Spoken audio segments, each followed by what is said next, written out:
This is Barry Zalma speaking for Claim School Incorporated's blog, Zalma on Insurance.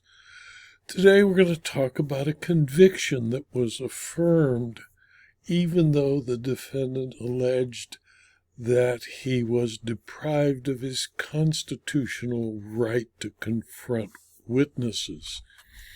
Although nothing to do with insurance, it has to do with criminal prosecutions that are important to everyone involved with the crime of insurance fraud.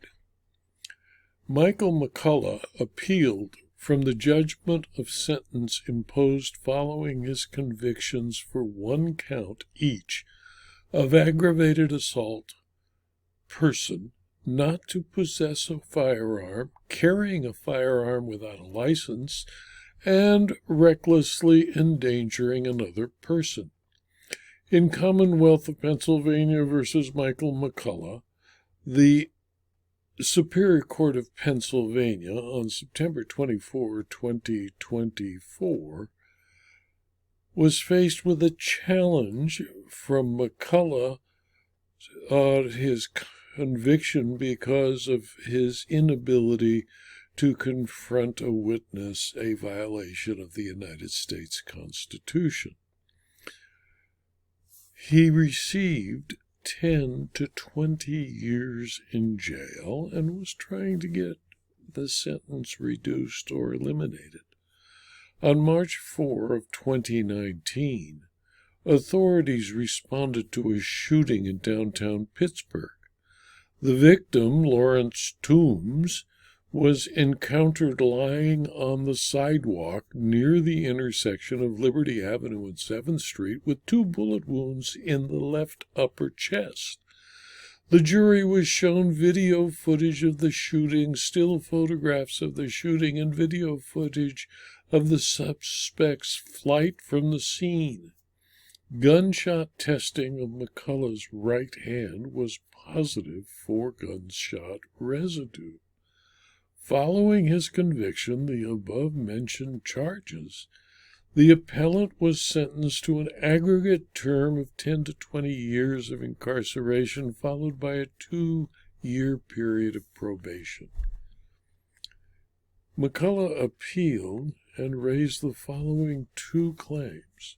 1, whether the trial court abused its discretion and or erred by allowing the medical records and certification that the medical records were the victim's medical records when the certification was testimonial and in violation of the Confrontation Clause of the Sixth Amendment.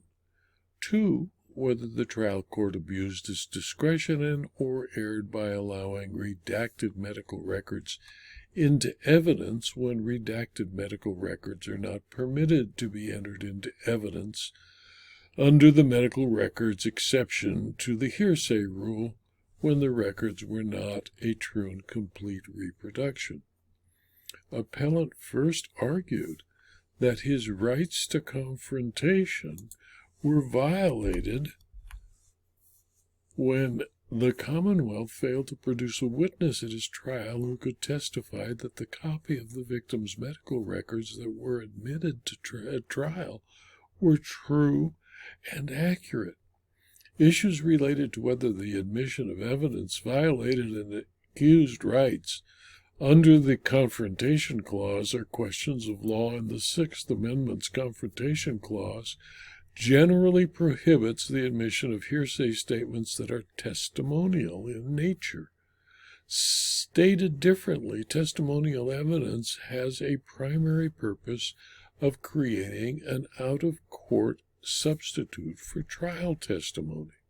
Issues related to whether the admission of evidence violated an accused's rights under the Confrontation Clause are questions of law, and the Sixth Amendment's Confrontation Clause generally prohibits the admission of hearsay statements that are testimonial in nature. Stated differently, testimonial evidence has a primary purpose of creating an out-of-court substitute for trial testimony. If a statement is not intended to be used to prove an element of a crime, the statement may be non-testimonial. Examples of this would include a calibration and accuracy certificate for breathalyzers or other devices that test the alcohol content of someone's breath.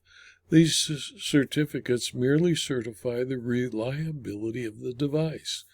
Looking at the purpose served by the evidence, the court noted that the records in question are medical records relating to treatment given to the non-testifying victim for injuries suffered in the shooting.